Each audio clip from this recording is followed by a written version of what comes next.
So we would like to welcome Jessica Hazelton today as our program speaker. Jessica is a book lover and cat enthusiast.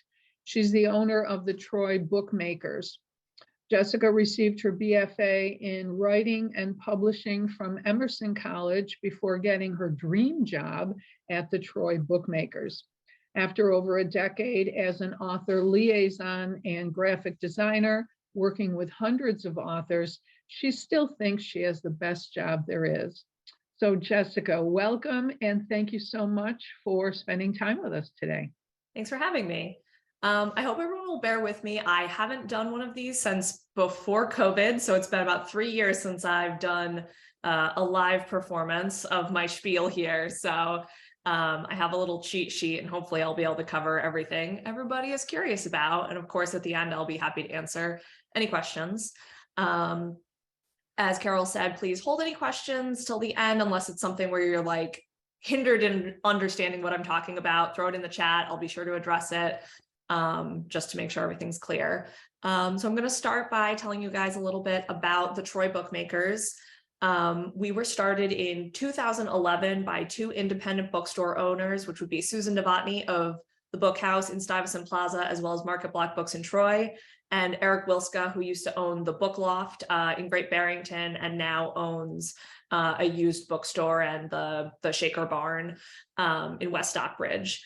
They were having a lot of customers coming into the store with self-published books that were of really poor quality and extremely expensive. They had put a lot of money into something that was not very good, unfortunately. That was just kind of how the market was at the time. I'm sure you guys have all heard of, vanity publishing, which was sort of where self-publishing started.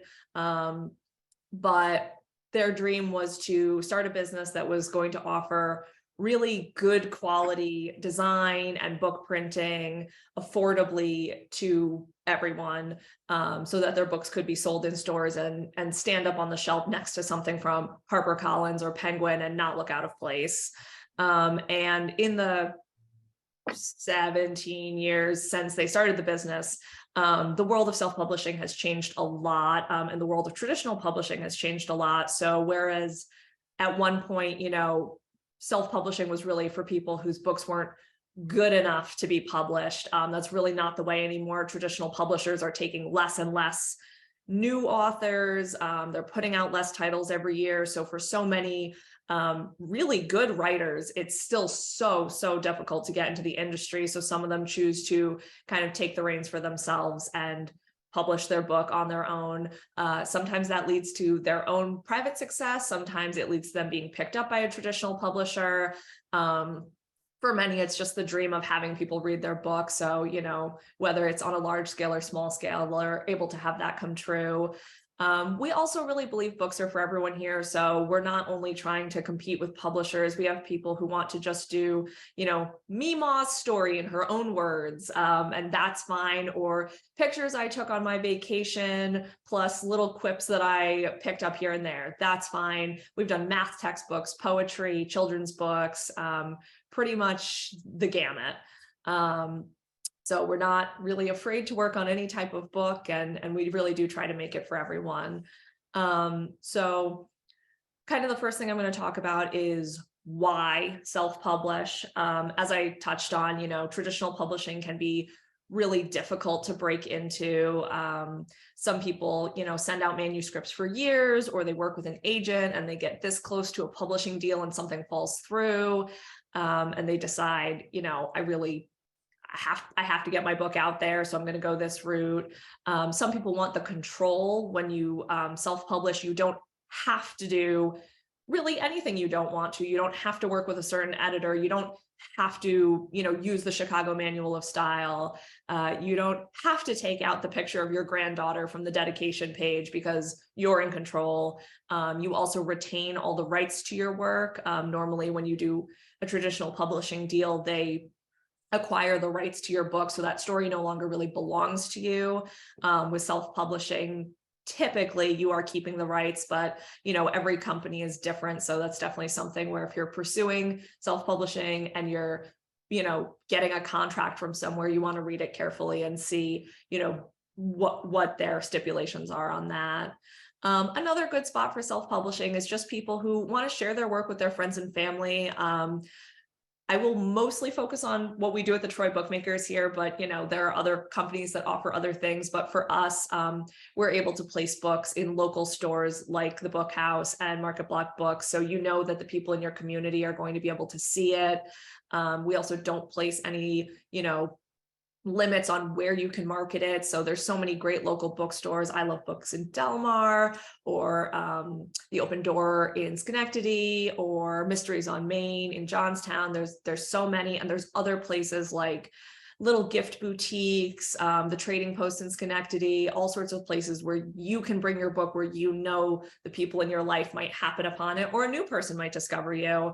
The other nice thing about publishing in your own community is sometimes the books kind of take on their own life, and you get reached out to by people that maybe you graduated from high school with, or you haven't seen since you retired, or this or that, where they kind of come back into your life and you're able to reforge connections. I hear a lot of really nice stories about that from people who have published with us. So that's kind of a nice perk of doing it that way.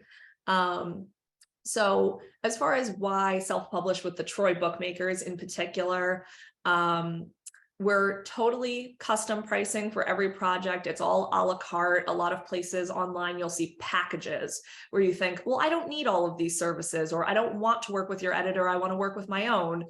We don't have any packages. If you have someone in your life who's a graphic designer, or if you're an artist and you want to design your own book cover, we are okay with that. If you need a little more help in those areas, we are a full service graphic design company. Everyone here has a graphic design background, so we absolutely can help with those things.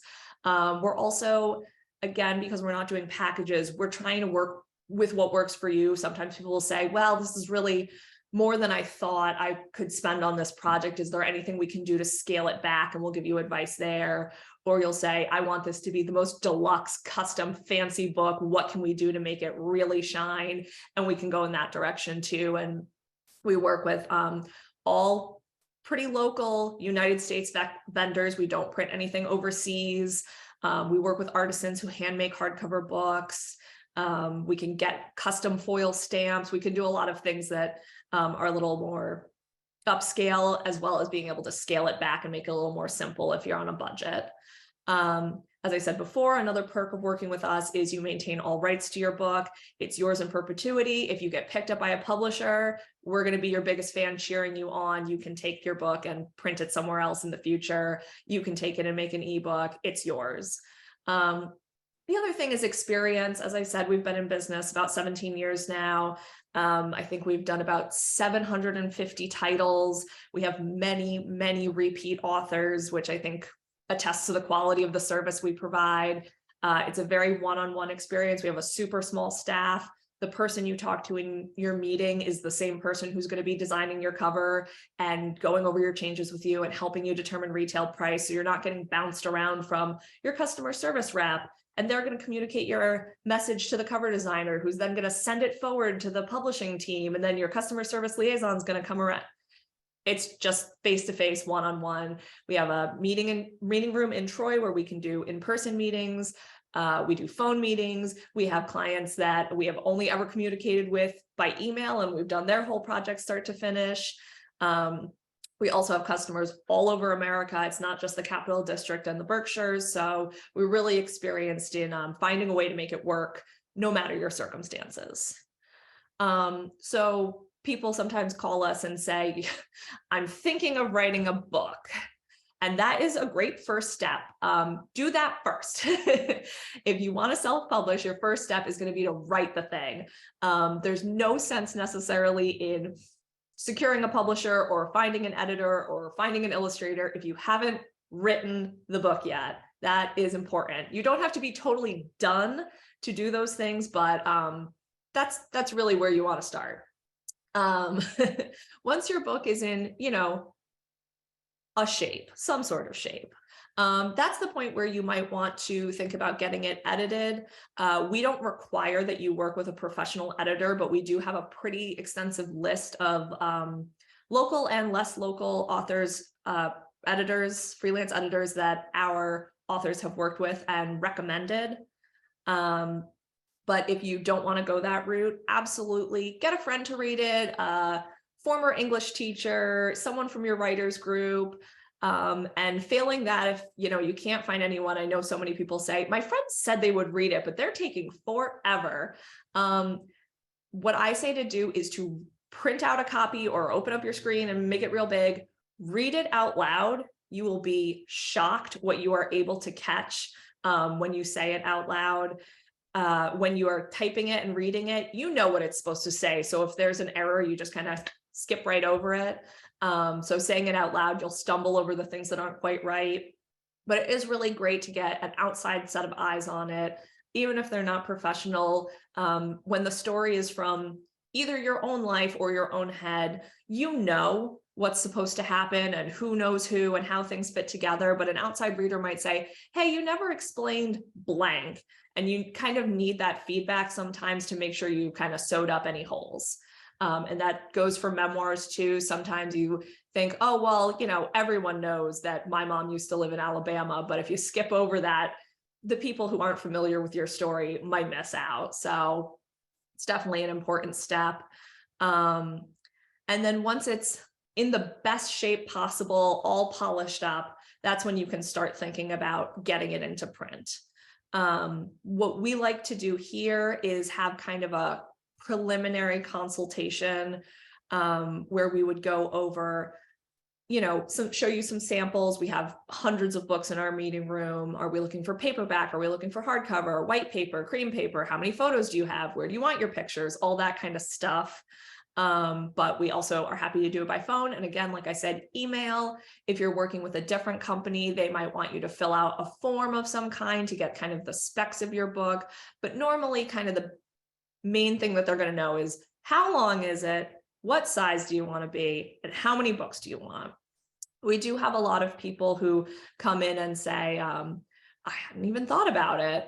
And that is fine. But just kind of as a piece of groundwork, if you're planning to really market your book, if you're going to put it in stores, if you're going to do book signings, if you're going to go to talks at libraries, that kind of thing, you'll want to be mindful of having inventory for those events. The more books you order at a time, the less expensive they will be. We don't recommend people order 10,000 books upfront or anything like that. It's a huge investment and it takes up a lot of space. But just thinking mindfully about, if you don't really have a plan, maybe 25 or 50 books is a comfortable number for you to start with. If you're already planning, what you're going to do with it, you might need 100 or 250. So it's just something to think about before you kind of sit down and get pricing is, what am I going to do with the book? You might also want to think about what size you're going to need. Not that this is going to be helpful me holding them up, but this is a 6x9 book, super traditional size for like a memoir or a novel. If your book's super long, going smaller, they get really chunky. So, a little bit slimmer is easier to hold, a little bit heavier, less heavy in the arms, versus if you're going with a children's book, you might want something bigger so that you can have nice big illustrations. These examples were paperback versus hardcover, another thing to think about. But really what it comes down to is, what is going to work best for your audience and your content. So if you have a lot of pictures and you want them to be, larger, you're going to need a larger format. If you have a lot of pictures, you're also going to want to think about, are they mixed through the book or are they in a big glossy insert in the middle? I always tell people to look at what they have on their bookshelves and see if there's anything that they think, well, I really like the feel of this or the look of this, because it's a great jumping off point for getting your book in shape. Going back to the photos, I also tell people to think about whether they want things to be in black and white or color. A lot of times when people come to us with memoirs, they have photos from their whole life that they want to incorporate. And normally for printing in black and white, it's not going to add anything to the cost of printing your book. So you can kind of scatter those pictures through. I think I have a sample. This guy's got, a little bit of text and then a picture and then a little bit more text and some more pictures, because he was printing them in black and white. He could kind of just pepper them through. Versus if you want to do color, your best bet is to tuck them together in an insert, because it will usually save you a lot of money to put them all together in one place. There are definitely exceptions to that rule, but that's something that when you're ready to get started, whoever you talk to about your project should be able to give you good advice on what's going to make the most sense for your project. You're also going to want to think about your book cover. We certainly have people who come in here and say, I don't know, I like the color blue. And that's all we have to go on. And we try to kind of get a vibe from there. We get people who are really specific, they want something super, super custom. And sometimes we either point them towards getting an illustrator, or we go over what can be done in Photoshop to manipulate a picture. But I'd say the most common thing we see here is someone coming in with one picture and saying, how can we make this work? So if there's a picture that's really precious to you, or really speaks to your story, or you saw something online that really captured the idea you had, but maybe it's already somebody else's book cover, you can say, well, what can we do that's similar to this or in this kind of vein? And a good graphic designer is going to be able to get you sorted out and get that, polished up in a way that makes sense to your project. You'll also probably want to think a little bit about the interior of your book. We certainly have people who come and say, I need large type. I want it to be, really big and legible. My whole audience is going to be a little bit older eyes, and I want it a little bigger. Or they'll say, I hate when the page number is on the top of the page instead of the bottom. If you have those opinions, speak up. If you have no opinion, your graphic designer will come up with something and you can say, well, yeah. But if you don't like something, start with that, because that's a great thing for us to just avoid doing it all. If you want to put images inside of your book, as I talked about before with the photo inserts, you'll want to get them scanned. A lot of people have home scanners that are perfectly good. Even if they're not professional grade, you'll be able to take really good quality reproductions. But I beg you, do not take them to the library and photocopy them. It's not going to produce a good result. And then when you bring the photocopies to us and we scan those, it's going to make it even worse. Taking a picture of a picture with your phone is better than taking a photocopy. But the best thing is to lay it right in the flatbed scanner and take a good high quality scan of it. It's a service we offer here, but again, a lot of people do that at home, not a problem. The other thing you're going to want to think about is this book just for me and my friends, and I am not planning to sell it in stores, or I'm putting it online, I'm putting it in the local bookstores, because if that's the case, you're going to need an ISBN and a barcode.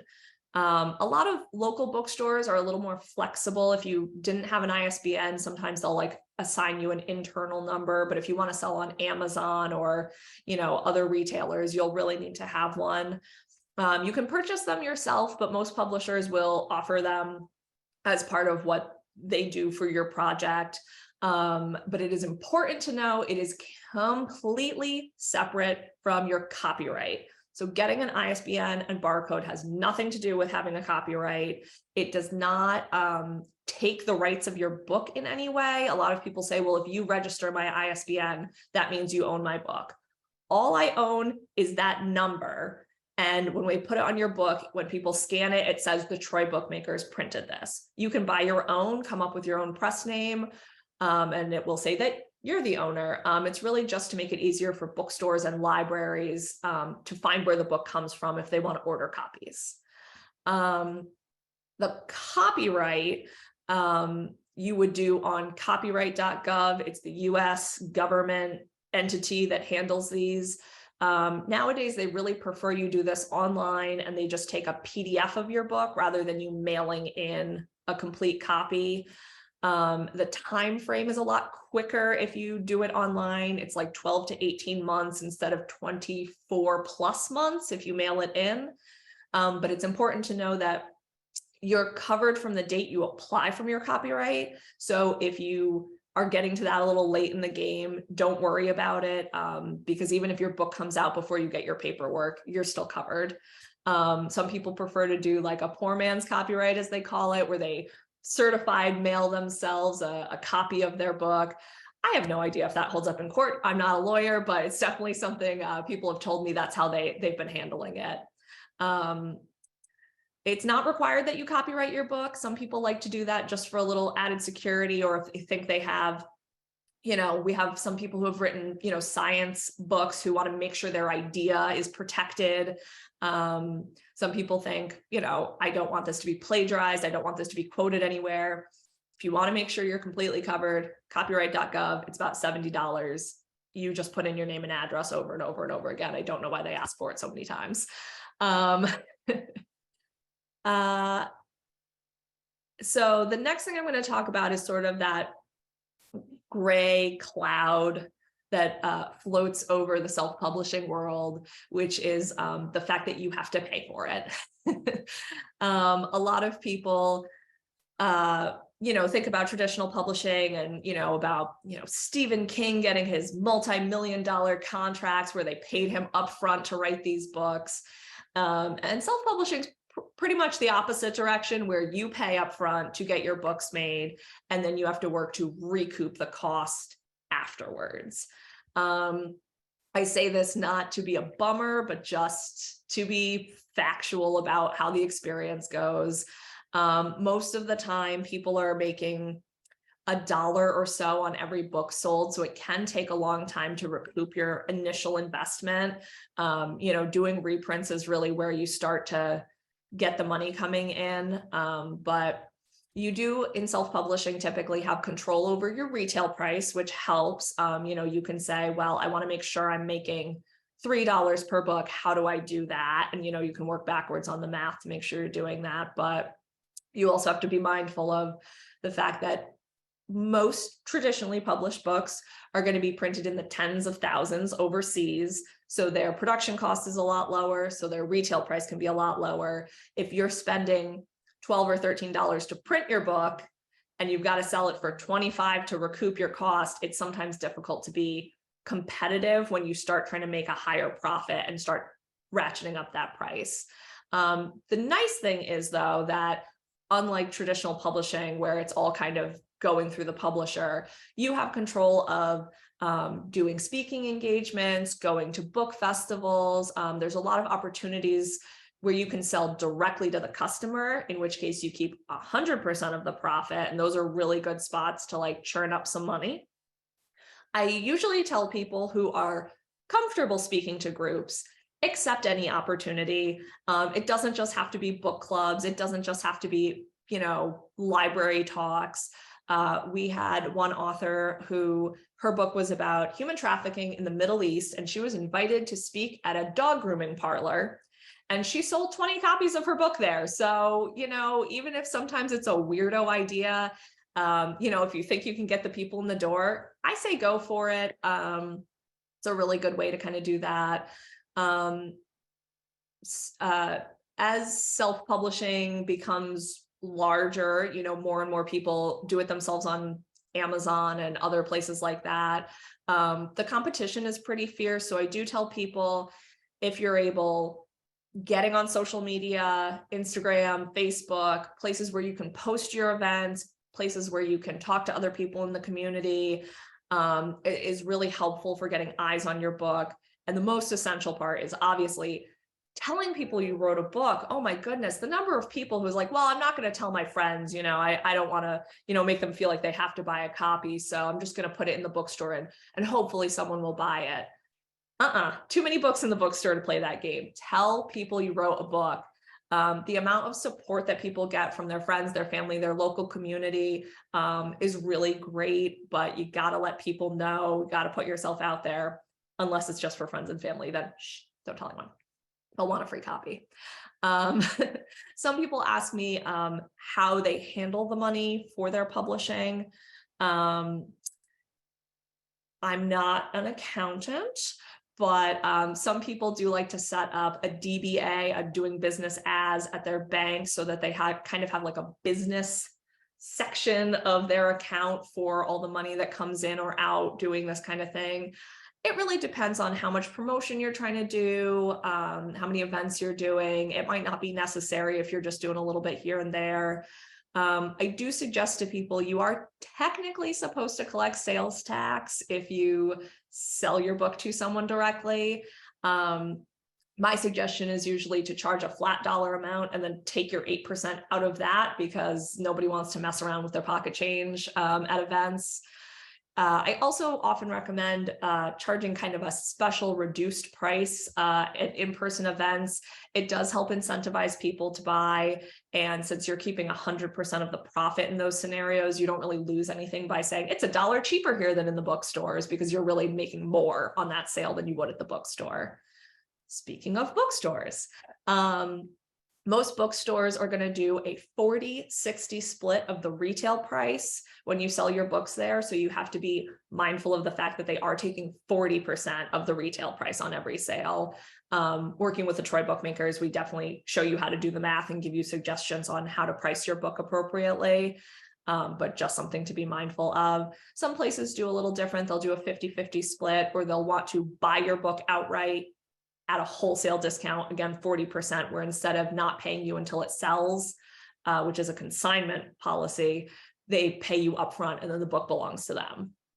A lot of people like to buy books on Amazon. I'm not going to get too much into my opinion of Amazon, but they're not super good for local bookstores or small businesses.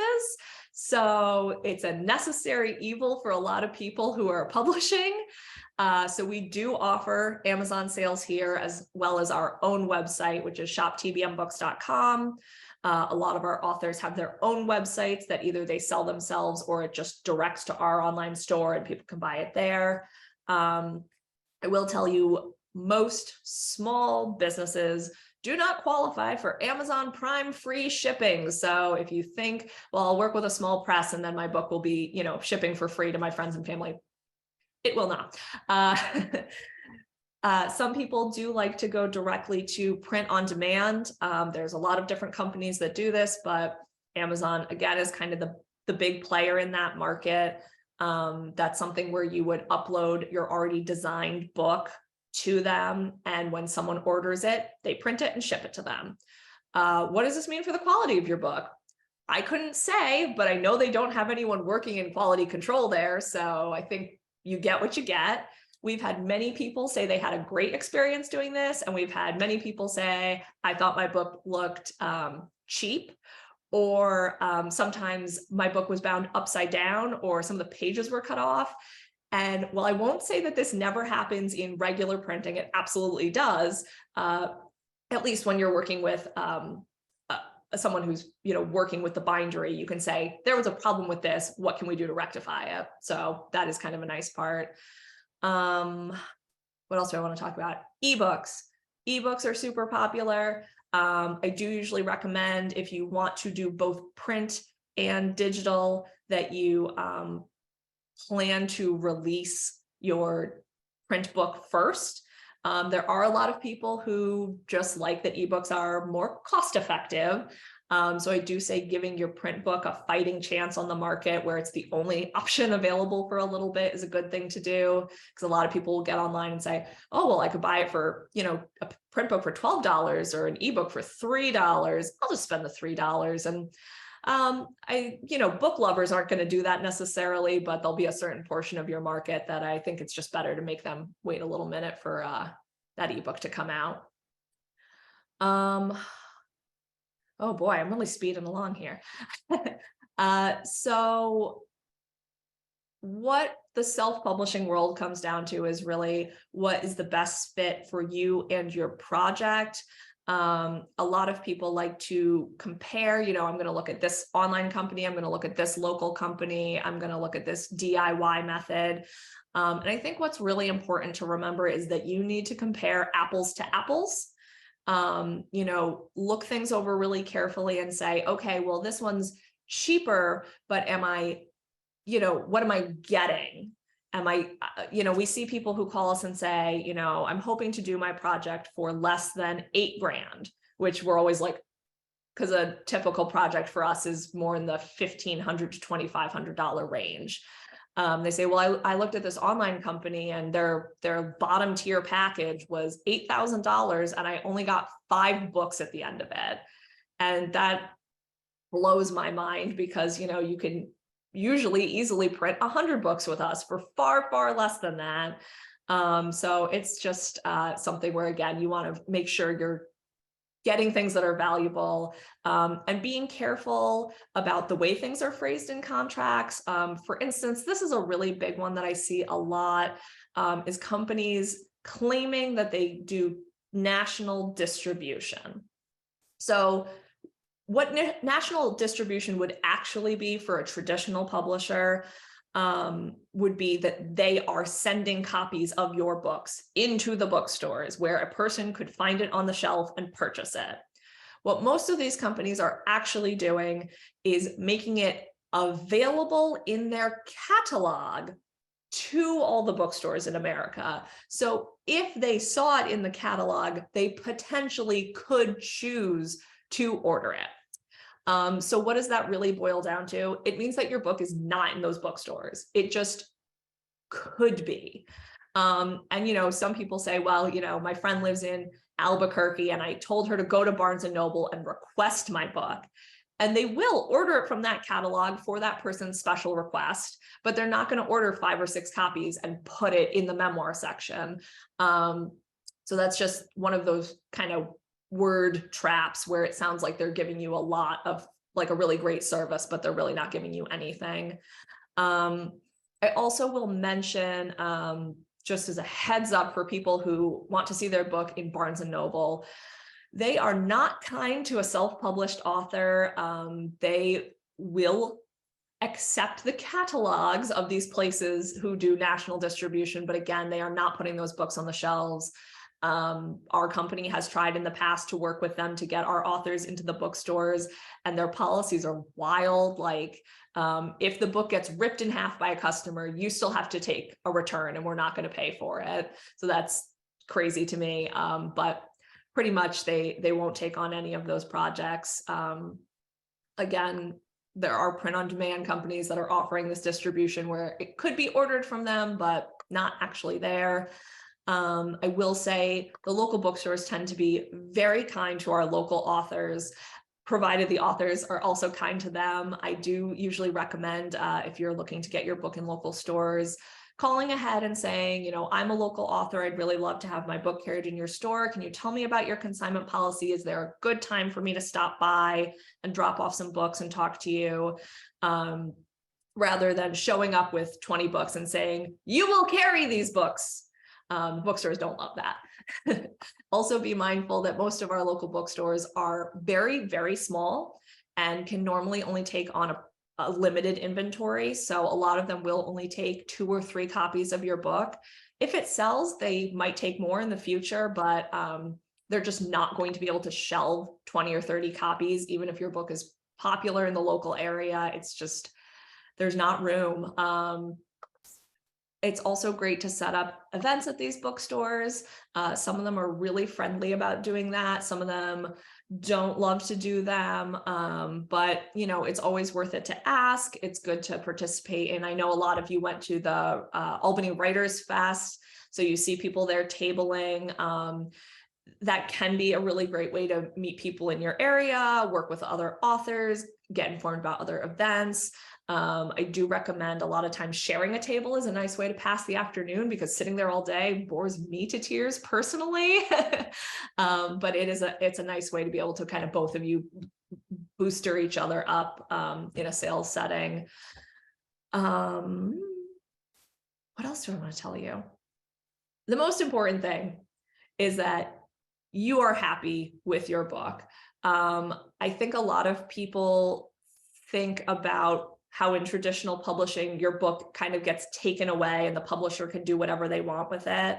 I really encourage you, if you're going to self-publish, again, as I've said about looking at these contracts, is making sure that you have a voice. We've had people come to work with our company who said, oh, well, this is the cover they told me I could have. I didn't have any say, or I really wanted to change the way this thing inside my book looked, but they told me this is how it had to look. It's your product. It represents you and a lot of hard work that you put into writing the book. So I really think it's essential that you make sure that whoever you work with, they allow you to do revisions. There's someone for you to talk to make sure you're really getting what you want. We've had a lot of people who came here with a book that they had done elsewhere and been like, I basically hate everything about this and I want to start over from scratch, which is heartbreaking. I'm sure you can imagine, after spending so much time working on a book, to end up with something that you don't even want to show to people is just awful. So make sure your voice is heard. Make sure you think about what you want your book to represent when people see it out in the wild, how you want it to reflect on you. And to that end, just making it really something you can be proud of. I think anyone who has put in the time to write it deserves to feel really proud of the end product. So that's kind of my spiel on the fast crash course of how to get your book into print. That's terrific. And the questions just started coming in, so it's good timing. All right, I'm going to start with the first one first. And then I will stop talking and let other people ask their own as well. Okay, so Ken has several questions here. His first one is, what's the best format to be typing, Word or Google Docs? Secondly, can you help with formatting, chapters, pagination? He says, I might not be perfect in regards to acknowledgements. Is that a big risk in regards to violating copyright? So you've got 3 questions in there. I say write in whatever program is most comfortable for you generally. We do have a few clients left still working on their electric typewriters. So Word document, Google Docs, those are both fine. Google Docs will let you export to a Word document at the end of the process if you need to. What's important to us is for formatting that it be not a PDF. A PDF cannot be formatted. It's meant to look exactly the way it looks. That's great if your book is print ready. You're coming and saying, print this the way I made it. PDF is great. Otherwise, Word document, Google Doc, Pages, RTF, any of those are fine. Please don't type the whole thing in an email though. We've gotten a couple of those. That's not my favorite. And as far as the formatting, absolutely will make sure, sometimes people are like, well, I wrote it in a bunch of different documents. This one's in Garamond, this one's in Times New Roman, this one's in Comic Sans. We will make them all consistent. We'll make the sizing consistent. We'll absolutely handle the pagination. We'll make your table of contents for you. Don't bother making a table of contents. We'll do it. So that we take care of all of that. On a similar subject, if anyone's doing a book with an index, do not bother doing that until your book is formatted, because all of the page numbers are going to change and you're going to want to tear all your hair out having to do it over. And then acknowledgements, they don't really have anything to do with your copyright. I mean, it's more about thanking the people that you want to thank if you miss someone. And then probably more important, not exactly for copyright, but if you're, citing sources, doing those correctly is important if you're going to be doing a lot of quotations or, your book is academic. Okay, I will move on to a question from Jennifer. She says, what do you do if no one buys your book? Cry. Well, I'm sure it has happened. I don't personally know of anyone who hasn't sold a single copy of their book. But certainly we do have people who have less sales than they expected, and they do find that frustrating. My opinion is, for the most part, books don't go bad. A well-told story or your memoir or, a children's book with a good message, it doesn't go bad. So you have the opportunity to continue to get out there, do events, kind of get the name floating around. Even if you don't sell books right away, it doesn't mean you never will. We had a lady who we had her book available for sale online for, I think, 5 years before a copy sold online. And she called us crying because she never thought a stranger would buy her book. She had sold books to people she knew personally, but the fact that someone who didn't know her bought a copy just blew her mind. I do also say, to be a little bit reasonable in your expectations. Most of the people who are self-publishing, I think, kind of are like hopeful which is good. I'm hoping my book will sell. I think people are going to like it, and I'm going to get it out there, and I'm going to get some sales. But we definitely have people who come and say, my book is going to be a bestseller, and hundreds and hundreds of copies are going to sell, and how are you going to keep up with the demand? And I don't like to rain on people's parade, but it is uncommon for a self-published author to have that kind of wild runaway instant success. Sometimes you can build up to that. I mean, old what's their face that wrote 50 Shades of Grey self-published and now has a flobbity-jillion dollars. So it absolutely can happen. But I think just having reasonable expectations of modest sales is a good place to start, and let how your events go and how the population is taking the book continue to keep your spirits aloft. I want to add in something else to everything that Jessica just said about that. Depending on what you write, and since the Mavens of Mayhem are sisters in crime and we're all mystery writers, I'll take it from that point of view. I would suggest, if you're starting out, to join a group of like-minded writers, a memoir group. I know there's memoir groups in the Albany area. Join Sisters in Crime, and then ask people who have been down that road how they get more sales. Maybe you're marketing in the wrong place. Maybe your timing is off.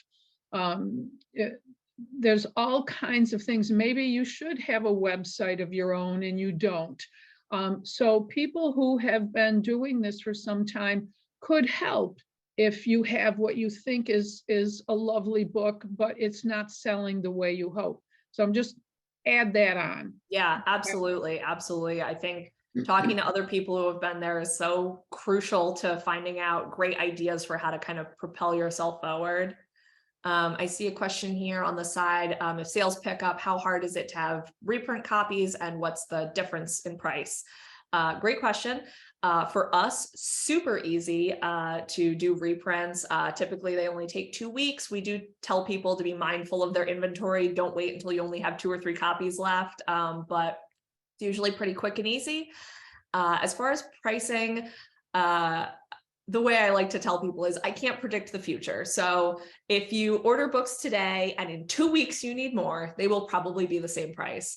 If you order books today and then you order more in 2 years, I have no idea what the price is going to be, because the paper prices will have changed, the cost of labor will have changed, the cost to ship things will have changed. It's just the way of the world. So we can't guarantee pricing. And even for the same quantity, if a lot of time has elapsed, that's going to make a change. I will say reprints close together. Again, it's about a bulk pricing scheme. So if you ordered 100 books up front and then you're going to order 50 books next time, they are going to be more expensive just because you're losing that bulk pricing discount. But at least here, we're always happy to quote you for multiple quantities. I can't decide if I want 75 or 125. We will give you both. You can make your own decisions. We'll always quote you ahead. Right. So Jessica, if that's the case, but there would be a difference in first time having to do 100 books, because Sure. you have all the formatting and all of that work. So yeah, so on reprints, usually, unless you want to make changes or you have something else that you're adding to it, you're just paying for book printing and shipping from the bindery.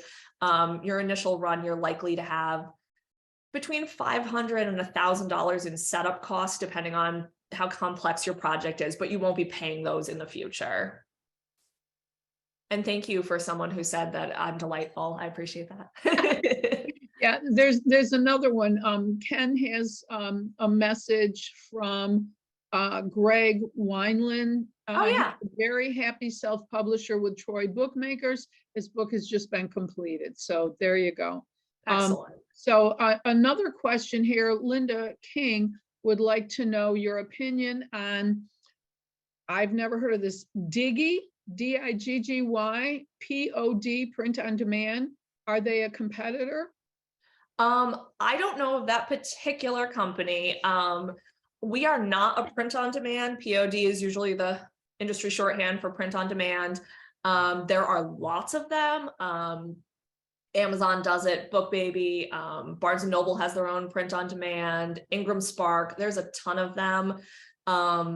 I would say they're not a direct competitor to us, only because we don't do print on demand, because it doesn't allow you to do the amount of quality control we are a fan of here. And I'm not sure what their services are. So possibly they offer the same kind of formatting and cover design and, marketing and that kind of stuff. A lot of these online companies do offer that distribution I was talking about before. But I will say most of them are going to be a place where you have one or perhaps several customer service reps who will respond to your emails, and no one who's actually working on your book is involved in talking to you. So there is a couple degrees of separation on that. It's not always a bad thing. It's just not what we do here. So I can't really speak to how that experience plays out. Okay, thank you. Here's another question from Rodney. Can you go over the basic steps sequence of the process? For example, write the book, editing phases, line editing, proofing, formatting, and so forth, the basic sequence, I guess. So write the book, step one. Then getting it edited can be a myriad of different kinds of experiences. Some people are just getting a proofread. So, we're looking for commas and punctuation and that kind of thing. Some people work with, a content editor who's helping you kind of rearrange the story. So, it pops more, or you're fixing this loophole, or, you really have to move the action here. That's going to be a longer process.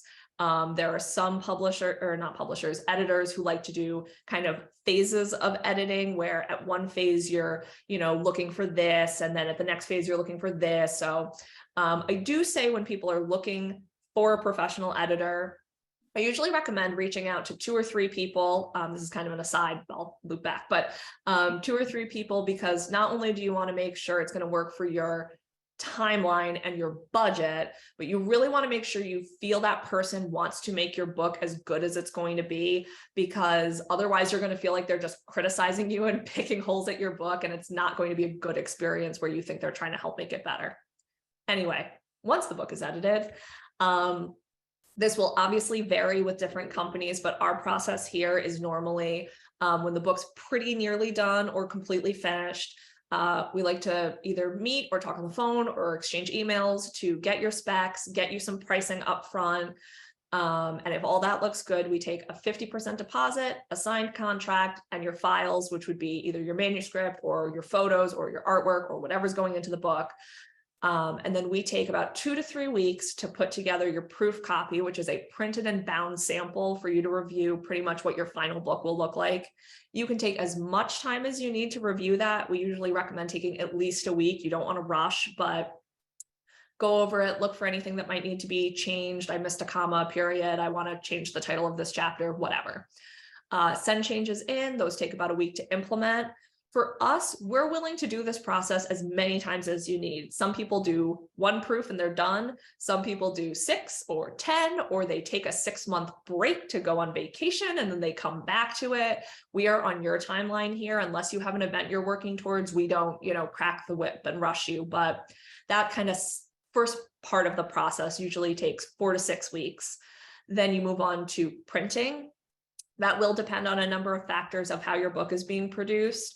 Paperbacks usually take between 4 and 8 weeks, depending on how they're being printed. Hardcovers usually take 8 to 12, and then reprints are usually a little quicker. So for us on our end, the full process usually takes about 2 to 3 months from the date you give us your manuscript to the date you have printed books in hand. Other places may be faster or slower. Traditional publishing is usually 18+ months, so I think we're pretty zippy in comparison. And then once the books are there, that's when you start your marketing process and getting out there and doing your events and all that kind of stuff. And I see a question on the side about ballpark pricing. Unfortunately, I do need more information than that to give you a ballpark, but I can tell you a little bit about our general setup costs, and then kind of the range of what you might expect to pay for printing books.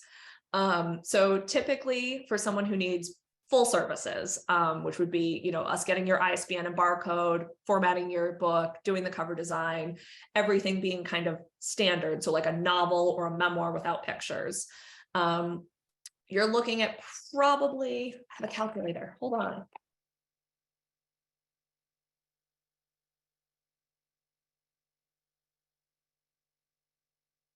Around $700 in setup costs. So that would be to get your book from rough manuscript to thing ready to be printed.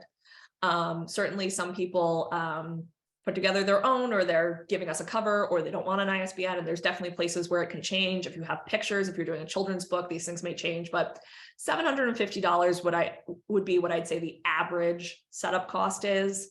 And then for book printing, it's going to depend. Is this a 5x8 book? Is it an 8x10 book? Is it 100 pages? Is it 400 pages? Is it paperback? Is it hardcover? But typically, you can be looking at anywhere between $5 and $15 to print your paperback book, depending on the specs. Hardcovers are always going to be more, unless you're going to print quite a lot of them. You're going to be looking at $30+ just to print it, which makes it a little bit tough to sell. So we usually recommend them as kind of keepsakes for family members or special edition. Certainly if you're comfortable printing 250 or 500 or, even larger, you can get the price way down on these things. But, these are just kind of very loose ballparks. I see someone asking about coffee table books. Yes, the process is largely the same. There is more focus on the quality of the printing. Being able to get a press quality proof is usually really important for these books, which means printing your sample on the same machine that the final books are being printed on. A lot of binderies do not offer that. So if you're comfortable with the colors being what they are, you can save a lot of money. Otherwise, you do tend to need to work with a more artisan printer who will give you those press quality proofs, but they do tend to cost a little bit more, as does the larger size they tend to be at. But as far as design and layout, usually in about the same area. I noticed a question earlier, and I'm going to throw this question out to everybody present. Someone says that her daughter is a writer. Does anybody know of a writing club or group, and I'm assuming you mean in the Albany area, for kids? Some of you librarians or former librarians may have a lead on this. Has anybody heard of writing groups for kids? They have a summer program at Emma Willard for girls to write stories and poems and stuff, but I think it's kind of like a week-long intensive and not like a here and there kind of program. Writing camp instead of basketball camp in the summer. Exactly. Okay. Anything else? Frankie. Carol, has she tried Albany Public Library? Because I know they have a vigorous program for children. Since I don't have children, I never looked to see if they have a writing group, but maybe at one of their branches. Yeah, that's a great idea, Jennifer, if you want to try. And maybe, I worked at a library a long time ago, and we, long time ago, and we had some questions enough so that we started one. So who knows, there may be other people in the area looking for the same thing, and maybe a library will start something like that. That's a good idea.